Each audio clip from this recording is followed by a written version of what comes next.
Right now, 8 billion strangers are afraid of the exact same three things. They have never met, they speak 7,000 different languages, they pray to different gods, eat different food, and would not understand a single word you say. And yet, there are three specific things that send the same cold signal up every one of their spines. How is that even possible? Start with the first one, the dark. Not the dark itself, really, but what might be standing in it. Turn off the lights in a strange house, and something ancient wakes up inside you. Your ears sharpen. Your steps get faster near the end of the hallway. You do not decide to feel watched. You simply do.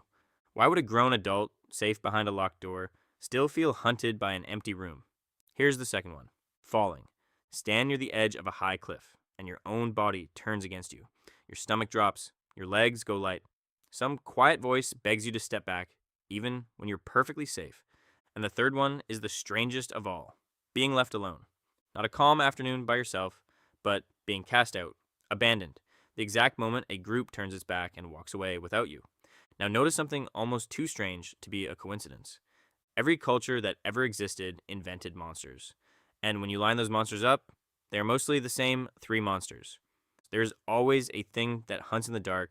There's always a fall into a pit, an abyss, an underworld waiting below, and there's always a punishment of exile, of being banished, of being cut off from your own people. These cultures never met. Many were separated by entire oceans and thousands of years. So, how did they all invent the same nightmares? You might think they simply copied each other, but most of them had no possible way to ever communicate. It is almost as if the fears were already installed, written into the DNA of our past ancestors before the cultures even existed. So, what wrote that code? In 1960, two psychologists named Eleanor Gibson and Richard Walk built something they called the visual cliff. It was a table with a thick glass top, and under one half of it, the floor dropped away into a deep, sudden gap. Then they placed crawling babies on it. Every baby crawled happily across the solid half. But at the edge of the glass, out over the fake cliff, almost all of them stopped cold. They would not cross. Not even when their own mother stood on the far side, smiling, calling them, begging them to come. These babies were far too young to have ever fallen. No one had taught them anything. So, who told them to be afraid of the edge? Now, the second fear, the dark and what hides inside it. A researcher named Arne Oman ran a now famous experiment. He showed people a grid of pictures and timed how fast they could spot the odd one out. Hidden in a field of flowers, a single snake jumps out almost instantly, but hide a single flower in a field of snakes, and people get slower, clumsier, less sure.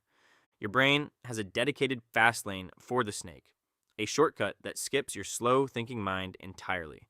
His colleague Susan Minica found something even sharper in monkeys. Monkeys raised in a lab who had never once seen a snake.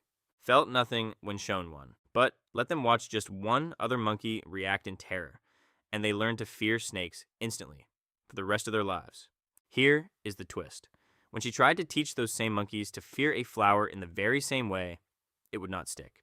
The brain accepts certain fears in a heartbeat and quietly refuses others. The fear of the lurking thing was, in her words, prepared, loaded and waiting, and the third fear, being cast out. A neuroscientist named Naomi Eisenberger slid people into a brain scanner and had them play a simple online game of catch with two other players. Then, partway through, the other two quietly stopped passing the ball. They left the person out. Nothing physical happened, no one was touched, but the scan lit up a region of the brain called the anterior cingulate cortex, the same region that flares when your body is in real, physical pain. Being left out does not feel like pain by accident. To your brain, it is pain, the same alarm, the same wound. The psychologists Roy Baumeister and Mark Leary called this the need to belong, and they showed it runs as deep as hunger. Because for 2 million years, the math was brutal and simple. Alone, your ancestor was prey. Inside the group, your ancestor lived. So, look again at your same three fears and see what they actually are. The dark was where the predators hunted. The fall was the one mistake a body could not survive.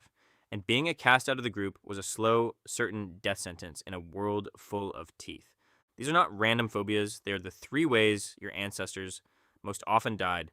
Every human who feared them a little more lived a little longer, bred, passed the fear down. And every human who did not feel them simply never came back from the dark or the cliff, or the long walk alone. You are the descendant of the frightened ones, the cautious ones, the ones who flinched, the ones who survived. Now watch how those three ancient fears dress themselves up in modern clothes. You still glance at the back seat before you drive at night. You still grip the railing on a high balcony you know is bolted to the wall.